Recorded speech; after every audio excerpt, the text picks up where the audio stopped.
Good morning. Welcome to this Christmas Day edition of America's Newsroom. I'm Rick Leventhal. President Trump is now finishing up a call with members of the armed forces from the White House, a video conference call in which he thanked those troops for their service. We're going to bring you the full almost 10 minutes of that conversation with troops stationed around the world in just a moment. And here it is. Do you still have confidence in Secretary Mnuchin? Yes, I do. Very talented guy, very smart person. What about the Fed chair, Secretary? Well, we'll see. They're raising interest rates too fast. That's my opinion, but I certainly have confidence. But I think it'll straighten. They're raising interest rates too fast because they think the economy is so good. But I think that they will get it pretty soon. I really do. I mean, the fact is that the economy is doing so well that they raised interest rates, and that's as a form of safety, in a way. President Obama didn't do much of that. Much easier to run when you have no interest rate. He had a very low interest rate. We have a normalized interest rate. A normalized interest rate means a lot. You know, it's good for a lot of people. They have money in the bank, they get interest on their money. For many years, nobody got interest on their money. So, but I have great confidence in them. I have great confidence in our companies. We have companies the greatest in the world, and they're doing really well. They have record kinds of numbers. So I think it's a tremendous opportunity to buy. Really a great opportunity to buy. I can't tell you when the government's going to be open. I can tell you it's not going to be open until we have a wall, a fence, whatever they'd like to call it. I'll call it whatever they want. But it's all the same thing. It's a barrier from people pouring into our company, into our country from drugs. It's a barrier from drugs. It's a barrier. You know, there's a problem in this world today. It's called human trafficking. Human trafficking is one of the hard to believe problems. And we're not going to let that take place. We are working so hard to catch these traffickers. They're bad people. We can't do it without a barrier. We can't do it without a wall. So you have drugs, you have human trafficking, you have illegal people coming into our country. We can't do that. We don't know who they are. In the caravan, 618 people were very bad, in some cases, criminals. Wanted for very bad. You saw the one man, he said he was wanted for murder. I don't want them in the country. The only way you're going to do it is to have a physical barrier, meaning a wall. And if you don't have that, then we're just not opening. Yesterday, I gave out 115 miles worth of wall. 115 miles in Texas. And it's going to be built, hopefully rapidly. I'm going there at the end of January for the start of construction. That's a big stretch, because we're talking about 500 to 550 miles total. It's a 2,000-mile border, but much of it has mountains and region where you can't get across. So we're looking at between 500 and 550. So we gave out 115 yesterday, and we gave it out at a great price. So we're going to have Great Wall there, and we have other sections to give out. One other thing people don't understand or know or whatever, but they might as well, is because they're not really told. We've renovated massive amounts of very good wall that was good but was in bad shape. And so you don't have to replace it, but you have to renovate it. And we've renovated a massive amount of wall. And in addition to that, and I think very, very importantly, we built a lot of new wall. So it's all being built. The new piece, the new section is very, very exciting, what's going on there. And you'll see it, because in January I'm going there. We're almost having a groundbreaking. It's such a big section. It's probably the biggest section we'll get out.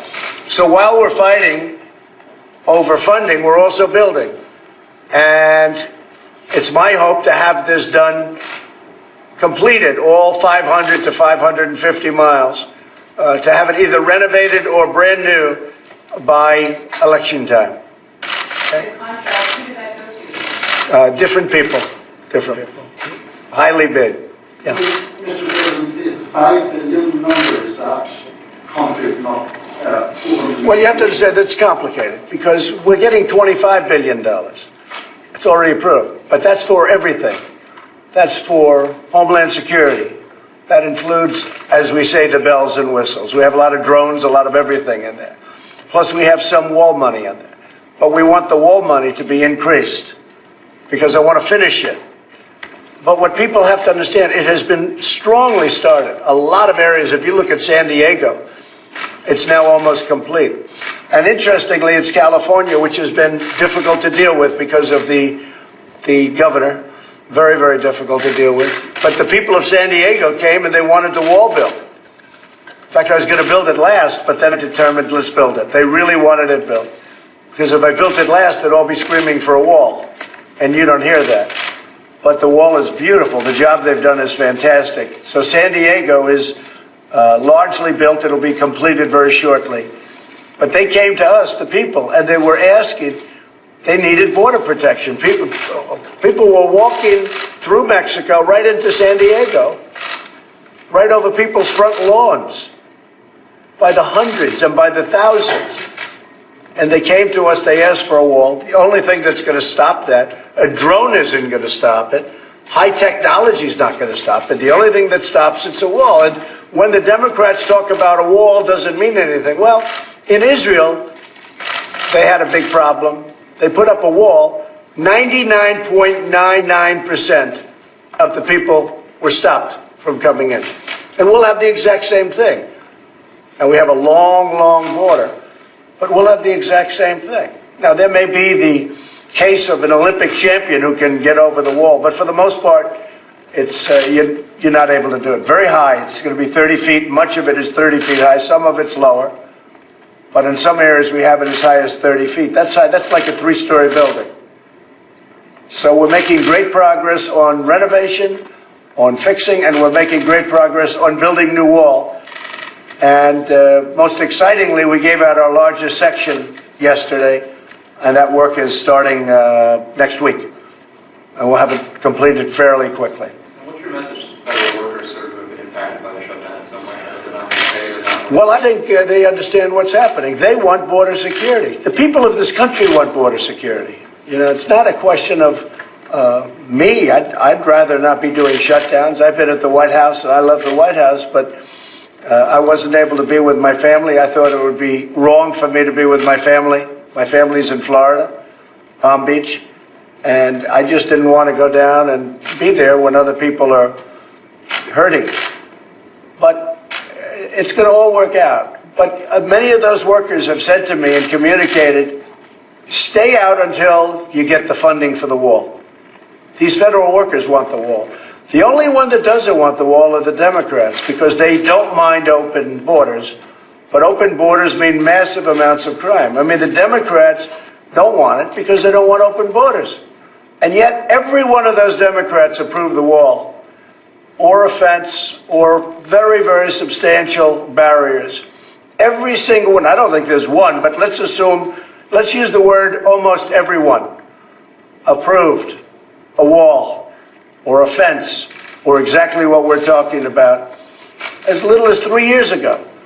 But over the years, every one of them. The only time they went against it, the only time they went against it, there was only one time when Donald Trump said, we want to build the wall. As soon as I said I want to build the wall, they were all against it.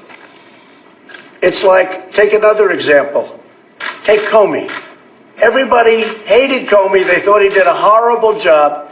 The Democrats hated him. They were calling for his resignation. They were calling for his firing, including Schumer, including Nancy Pelosi, until I fired him.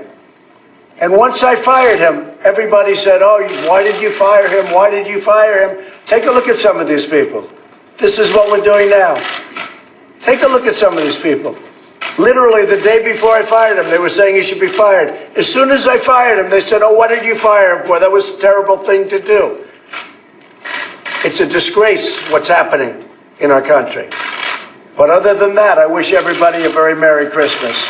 Thank you very much. Thank you. Thank you. I'll meet with them, sure. I'll always meet with them. And hopefully we're making progress on the funding of the wall or barrier, whatever you want to call it. So what happens in January when Democrats take the House? They say they're going to pass the bill. Well, then it's probably presidential harassment, and we know how to handle that. I think I handle that better than anybody. And there's been no collusion. After 2 years, no collusion. There has been collusion, but it's been by the Democrats. But there's been no collusion. And you're talking about millions and millions and millions of dollars of wasted money. There's been absolutely no collusion, but there has been a lot of collusion by the Democrats with Russia and with a lot of other people that maybe they shouldn't have been dealing with, including very dishonest people. Thank you very much, everybody. Thank you. President Trump working at the White House on this Christmas Day. Good morning, everyone. I'm Rick Leventhal. Good morning, and I'm Anita Vogel. Merry Christmas, everyone. Just to be clear, that was a tape playback from the press pool, and we were told that he thanked the troops for their service in a lengthy phone call, which he did, which was about 20 minutes of time prior to what we just saw, which was the 10 minutes after that phone call when he covered a lot of ground there. Yeah, he did, but he did speak to troops all over the world, all branches of the military, and then went into this conversation about a lot of things. He started out talking about interest rates rising too fast, but he thinks they're going to fix it. He went on to say he has great confidence in our companies. He talked about the wall. He called it a wall, a fence, and a barrier. Right. So again, you know, changing the words there. Got into the government shutdown, right. Even the Comey situation firing. And the Mueller investigation. A lot to unpack, and we're going to do that over the next couple of hours. Yeah, in fact, right now, let's go over to the White House where Ellison Barber is standing by. Ellison, the president seems a little lonely over there. He said he's there all by himself, but he certainly has a lot to say this morning on Christmas. What more can you tell us? Yeah, he has a lot to talk about in terms of the government shutdown, the thing that so many of us are watching so closely to see if and when it could potentially end. He says that he cannot tell us when the government is going to be open, but that it will not be opened until they have some sort of barrier, physical fence wall down at the border. He says he talked about, you know, how there is already wall there, but how they want the money to renovate it, to build more, and eventually have between 500 and 550 miles of a border wall. As far as negotiations between Democrats and Republicans, you see right here, this is President Trump yesterday on Christmas Eve. The president and first lady made calls to children on Christmas Eve when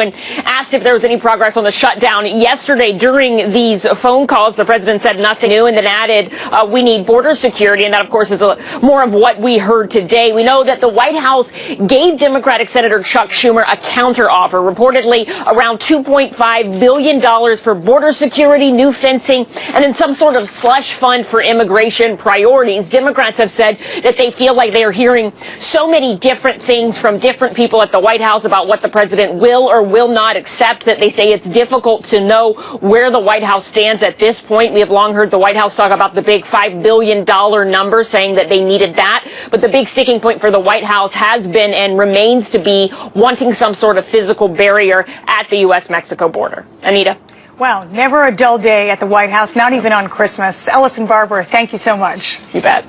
The markets are closed for the holiday after the Dow's worst Christmas Eve drop ever, which followed the president's latest tweet storm attacking the Federal Reserve and some questionable moves by his Treasury Secretary. For more on all of this, Tiana Lowe is a commentary writer for the Washington Examiner. Merry Christmas, Tiana. Merry Christmas, and thank you for having me. We want to get to all of these things that the president just touched on moments ago, but real quick, on that market slide, Treasury Secretary Mnuchin in some trouble today? So obviously, him coming out with the press release saying that he was trying to ensure that banks have enough liquidity was probably not the best call. It's sort of giving someone a warning that they didn't even ask for. But ultimately, these market slides are not his fault. This comes from a number of reasons, stemming from leveraged loan bubbles to the trade war to monetary policy that's been too dovish for too long. Well, the president said that they raised interest rates too fast, but it's a tremendous opportunity to buy. So maybe we'll see some green in the week ahead. He's obviously made the wall a huge part of this battle with the budget, and he wants that wall built, the barrier, whatever you want to call it, fence. He's got some negotiating to do. Yes, he does, and specifically because Democrats are just going to ride this out until they take back the House and they can effectively shut this whole thing down. I think that Trump would be wise to consider going back to that deal that we were discussing almost a year ago, exchanging border security in exchange for some level of amnesty for DACA recipients.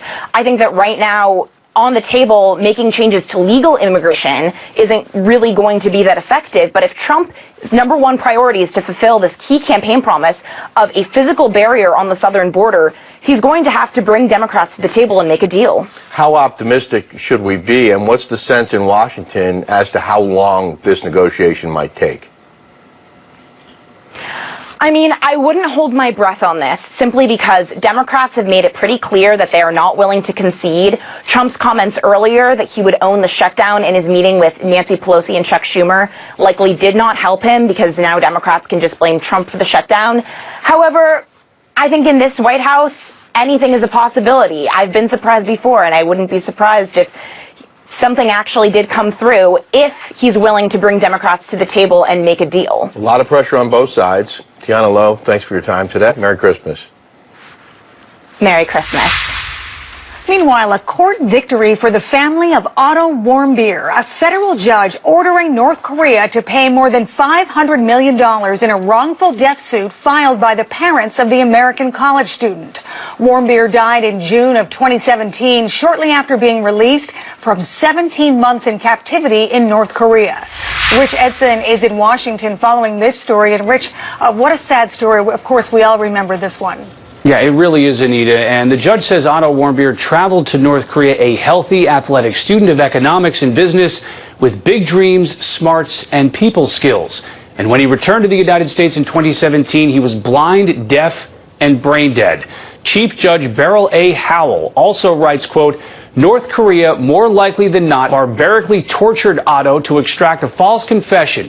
And then, after a proceeding characterized by North Korea as a, quote, trial, used Otto's lengthy sentence as leverage against the United States to further North Korea's own foreign policy objectives. Warmbier traveled to Pyongyang in January of 2016. North Korean authorities arrested him at the end of his tour, accusing him of stealing a propaganda poster.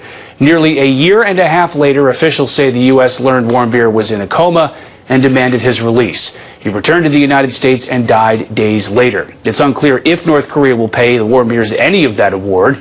The U.S. and North Korea still have no official diplomatic relationship, Anita. But, Rich, President Trump says he still plans to meet with Kim Jong-un next year. Is that right? Yeah, officials say that's the plan. The president tweeted out a photo yesterday of a meeting in the Oval Office with his North Korea team, including Special Representative Steve Biegun.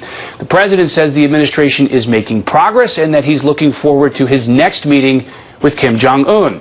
Though lower-level discussions appear stuck. Biegun has had trouble securing meetings with his North Korean counterparts, and North Korean officials abruptly canceled a scheduled meeting in New York last month with Secretary of State Mike Pompeo. Analysts say North Korea continues building its weapons infrastructure, and last week North Korean state media said Pyongyang refuses to surrender its weapons until the U.S. eliminates its threat to North Korea. Anita. Okay, we'll see what happens there. Rich Edson, thank you so much. Thanks. Democratic leadership blasting President Trump as the partial government shutdown reaches a fourth day. More on the stalemate and when it might end, just ahead. This is all about trying to make sure that Donald Trump does not secure the border, and it's really more out of their dislike for this president than really about the communities that they are really should be upholding to make sure that they're safe. It's use it or lose it time. To the Middle East now, where Christmas Mass was held this morning at the Church of the Nativity in Bethlehem on the site of the birthplace of Jesus. The top Roman Catholic cleric in the Holy Land presiding over Mass for hundreds of locals and foreign visitors. Trey Yingst is live in Jerusalem with more in his Christmas jacket. Trey?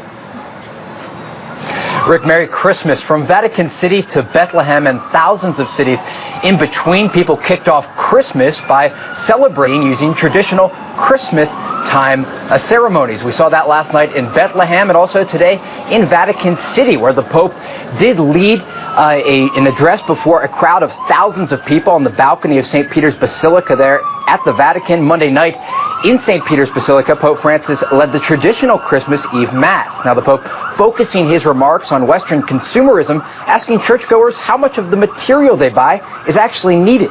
Meanwhile, in the ancient city of Bethlehem, tourists and pilgrims gathered in Manger Square Christmas Eve to watch the Latin Patriarch procession and hear Christmas music at the birthplace of Jesus Christ. While representatives of the Vatican were in attendance, they were joined by marching bands and Boy Scouts who paraded from Jerusalem to Bethlehem. Later in the night, a traditional midnight mass was held in the Basilica of the Nativity. The event was attended by Palestinian President Mahmoud Abbas. Now, Rick, while celebrations were occurring in both Bethlehem and Vatican City, meanwhile, in the Middle East, it was not all joy and church bells. In Kabul, Afghanistan, 40 people were killed in an attack on a government building just on Christmas Eve. Rick? Trey Yingst in Jerusalem. Trey, thank you.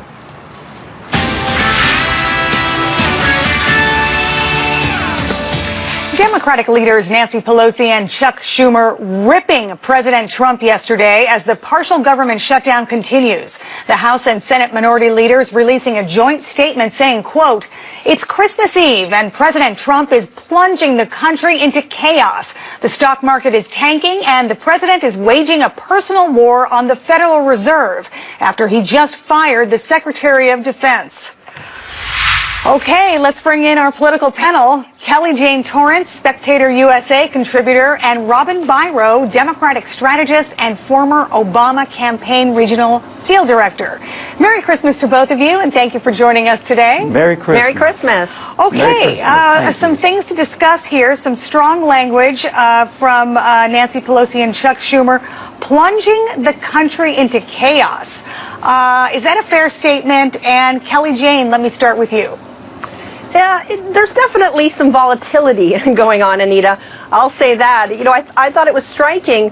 President Trump almost echoed that statement earlier today when he said, you know, talked about everything going on and said, it's a disaster, but other than that, Merry Christmas. So I think even the president recognizes this is definitely a time of volatility, let's say. But yeah, you know, I think that Donald Trump sometimes is his own worst enemy, and this may be one of those cases. The stock market has been going down.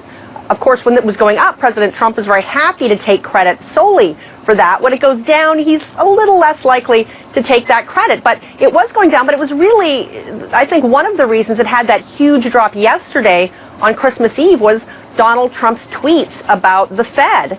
And there have been rumors going on for a few days now that he is thinking of and trying to see if he can fire Fed Chair Jerome Powell. And I think that was one of the things that led to that drop yesterday. So, you know, Donald Trump complains about what Jerome Powell is doing to make stocks drop, but he musing about the Fed and Jerome Powell also can cause stocks to drop. Okay, but Robin, let me bring you in here. Does it help when Nancy Pelosi talks about plunging the country into chaos? Is that helpful language?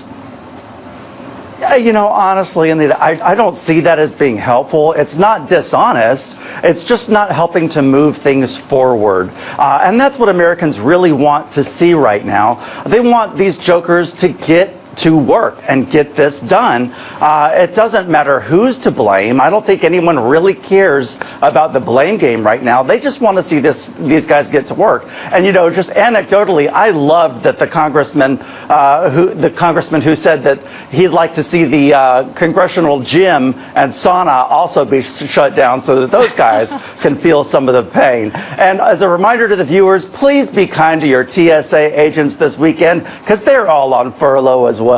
Okay. So okay, we know now the Congress, the Senate's not coming back until the 27th. So, you know, how is this going to work? Who's going to extend the olive branch? Kelly, let me ask you. That's a tough one, Anita. As you can see, I mean, the Democrats put out a Christmas Eve message, not really a call to bring the country together, and I'm not sure Donald Trump is doing that either, though. But I do think, unfortunately, the Democrats have the upper hand.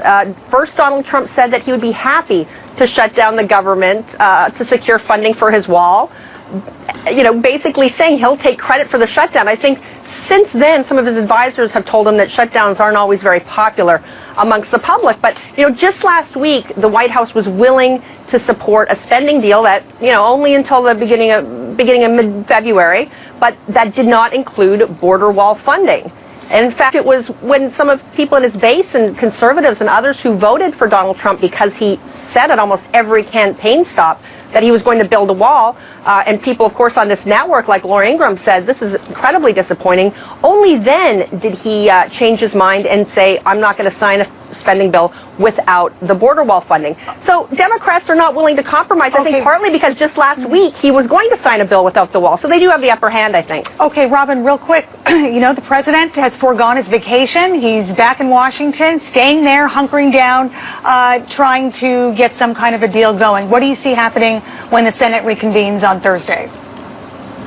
We're going to have to meet somewhere in the middle. And we have offered multiple compromises. First it was $1.7 billion. Now it's $2.5. The issue is that we're not really exactly sure what exactly he wants because there are mixed messages. But we're very clear what we want. He's not spent 94% of the budget allocated in the last 2 years. We'd like to see some of that go towards screening more of the cars because only 1 out of 5 get screened at the border right now. And we'd like to see some of that money go toward the fentanyl crisis of fentanyl that's coming through Mexico and killing thousands of Americans. But I think we're going to make some progress, honestly. Okay, folks, thank you so much. We're out of time. But Kelly Jane Torrance and Robin Byro, thank you so much for coming in on Christmas. Really appreciate it. Thank you. Merry Christmas. Merry Christmas. Merry Christmas. Indonesia in mourning after a tsunami hit with no warning, killing hundreds and leaving thousands homeless. We'll have the latest on that just ahead. Plus, actor Kevin Spacey posting a bizarre video online shortly after it was publicly announced that he faces a sexual assault charge. Some believed everything and had just been waiting with bated breath to hear me confess it all. They're just dying to have me declare that everything said is true and that I got what I deserved. The death toll still climbing after a powerful tsunami hit Indonesia Saturday night. These dramatic images showing the destruction after massive waves struck 2 of the country's most populated islands without warning. Church leaders there calling for prayers for the victims left homeless and in mourning this Christmas. Amy Kellogg is following the story live from Milan, Italy. Amy, what's the latest? Hi, Rick. Well, the death toll now stands at over 420. Over 100 are missing. Thousands have been rendered homeless, and quite obviously, people are absolutely devastated and worry, Rick, that there could be more to come, another tsunami, as the volcanic activity that set off this giant wave in the first place continues between the islands of Java and Sumatra. And there's panic as a false alarm went off earlier today, but people were trying to salvage some goods to make a little money in the markets today, even though most residents are in shelters, but some were obviously trying to go back to their homes and salvage what they could. This amidst worries of disease spreading in the conditions that you see and having enough medical supplies to keep people from getting sick. Christmas service did take place in this, the world's most populous Muslim country, with the pastor of one Pentecostal church saying that, quote, our celebration today is full of grief. And as you mentioned, Rick, it was really not a traditional Christmas service, but about praying for the victims. Now, after the 2004 Asian tsunami that killed 230,000 people, a lot are asking, why weren't better warning signals put in place so that people could have had time to escape? Well, there are lots of theories about why that's the case. Some say most tsunamis are set off by earthquakes. And in this case, there wasn't an earthquake, rather the eruption of a volcano. So that might have confuse the sensors to make them not understand that there was a giant wave coming. Others suggest that vandalism or theft has led to some equipment in this warning system not working properly. The bottom line, there was less than half an hour between the eruption of the volcano and the tsunami, and the volcanic activity had been going on for some time, so people were used to it. False sense of security, and many were sleeping when the wave hit. Wow. So scientists think, this is the latest, is that what happened was when that volcano exploded, Rick, a whole lot of land and lava just slid down the side, displacing water, and that is what led to this massive wave or tsunami that has led to such devastation, Rick. Yeah, waves 65 feet high, we reported yesterday. Amy Kellogg in Milan, thank you so much. President Trump tweeting out a photo from the Oval Office on Christmas Eve, getting an update from his team working on North Korea. The president saying there's been progress, and he's looking forward to the next summit with Chairman Kim.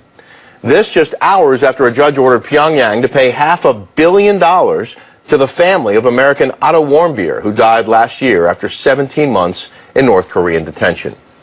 Lester Munson is a former Senate Foreign Relations Committee staff director. Lester, thanks for being with us today. Morning. So, the federal judge orders North Korea to pay $501 million in damages. And then the president tweets about this upcoming summit. I wonder if he was doing that to balance this news for Kim Jong-un. Well, I think that's exactly what he's doing. In addition to the rather large court judgment, and frankly, it probably wasn't enough money given the terrible things the North Koreans did to Otto Warmbier. In addition, President Trump himself issued sanctions against 3 key officials who are close allies of Kim Jong-un a couple weeks ago. The North Koreans were very upset by that. So while the president has been very effusive in his praise personally, his government is actually taking a very tough approach to North Korea. Does that judgment become part of the negotiations, and what's the likelihood that the family will see any of it? Well, I think it's unlikely they'll see any of it. I certainly hope they do. They deserve it. They deserve that and more. It's good that they're pursuing this legal action against North Korea. If nothing else, it should deter Kim Jong-un from doing this to other Americans and hopefully other autocrats around the world from doing similar things. So I think it's good they're pursuing it. But really the best thing President Trump could do to influence North Korean behavior actually has nothing to do with North Korea directly. What he should do is reverse his decision on Syria. He should keep U.S. troops there. He should demonstrate U.S. resolve and partnership with our allies, the Syrian Kurds. By doing that, he'll actually send a very strong message to Pyongyang. Well, those are 2 separate issues as I see it. I'm not sure what North Korea's involvement is in Syria. It's not direct, but they'll see U.S. resolve and commitment to getting the job done, and it will send a message to Pyongyang that they can't help but recognize. Well, certainly the president's first summit with North Korea was considered historic and surprised a lot of people. Back to that, was it successful? And what's on the table now? Well, it was successful in the sense that we do have a new start with North Korea. They haven't tested any missiles. They haven't set off any nuclear explosions since this diplomacy began a few months ago. That's a very good thing. You'll recall that President Trump had some very different kind of rhetoric for Kim Jong-un. He called him Rocket Man or Little Rocket Man about a year ago. So we're making progress. I think this is a very good thing that's going on. The president has a terrific envoy in Steve Biegun, who if anyone can get something done on the ground with the North Koreans, I think it's Steve. He should be doing a fine job for the United States. I've seen some suggestions that Kim Jong-un did not abandon his nuclear program as he had pledged to do. What's your sense of that? Well, I think there's good news and bad news. Again, he hasn't conducted any tests. There haven't been any missile firings. It's unclear whether he's destroyed some of the key elements of his program as he said he did. I don't think we should ever take the North Koreans' word for it. We should verify every single thing that they say. They're going to try to lie, cheat, and steal their way to a better position. We know that, and we should account for that. There was a time not too long ago, Lester, when North Korea was the top of the news, and there was a lot of speculation and I'm told some war planning going on in regard to this rogue state. And now you don't really hear about them too much. Should we still worry about North Korea? We should absolutely still be worried. I think the reason that we're in a good diplomatic position now is because the administration demonstrated strength. It showed that it was willing to take extreme measures to solve the North Korean problem. I think that brought the North Koreans to the table. They're at the table now effectively, and there is this kind of strange back and forth between the 2 leaders and then also at the working level between our diplomats and their teams. It doesn't always go perfectly, but this is a conversation that has to happen. It could take many months or years to accomplish something that is an ultimate good outcome, but it's very much something worth doing. And do we know when this is going to happen, Lester? I don't think they've set a date yet for this second summit. The administration says it wants to happen soon. It's unclear whether the North Koreans are going to be willing to do that. They're kind of posturing for a better position for themselves. They want to see U.S. troops out of South Korea, which is not something that is likely to happen before the next summit. So I think there still needs to be some posturing and some political gamesmanship, but hopefully we'll see something soon. All right. Lester Munson, we appreciate your insight here today. Thank you. Merry Christmas. Same to you. Well, actor Kevin Spacey releasing a House of Cards-inspired video after Massachusetts police announced he faces a felony charge for allegedly sexually assaulting a teenager. The former House of Cards star has been accused of sexual misconduct by at least a dozen men in the past. Jackie Heinrich is live in our New York City newsroom with more on this strange story. Jackie. Anita, the former House of Cards actor, will go before a judge in about 2 weeks for allegedly assaulting that teenage boy in 2016. Massachusetts investigators say it happened in the Club Car restaurant on the island of Nantucket, where the victim was working as a busboy. The victim claims Spacey bought him several drinks, then molested him in the middle of a dark room. This accuser is the son of a former Boston news anchor, Heather Unruh. She spoke publicly about it last year. Spacey stuck his hand inside my son's pants and grabbed his genitals. Nothing could have prepared my son for how that sexual assault would make him feel as a man. As news of the charges broke, Spacey shared a video of himself as his character, Frank Underwood, from the Netflix series House of Cards. His character was killed off as sexual misconduct allegations against him emerged. Spacey has not said what the video is in reference to, and his lawyers did not return requests for comment, but that video breaks a year-long silence from the actor. They're just dying to have me declare that everything said is true and that I got what I deserved. Wouldn't that be easy? If it was all so simple. Only you and I both know it's never that simple, not in politics and not in life. Spacey faces up to 5 years in a state prison if convicted. Anita? Okay, and Jackie, Spacey has also faced accusations from other men, right? Yes, more than 30 men actually have accused Spacey of sexual misconduct, but this is the first criminal charge to be brought against him. Right now, he's also under investigation in Los Angeles for a sex assault claim from 2016. Spacey's career spiraled after his first accuser, Anthony Rapp, said Spacey climbed on top of him when he was just 14 years old in 1986. A number of other accusers came forward in the midst of the Me Too movement. Some of those cases have been too old to prosecute, and some other accusers have not cooperated with investigators. Anita. Wow, huge fall from grace. Jackie Heinrich, thank you so much. Coal in the stocking for investors as the Dow has its worst Christmas Eve in history. What the president can do to help turn things around. The president is going to be under a lot of pressure if this market continues to make some kind of deal. So there will be a deal, but whether it has real substance is something else. Silver bells.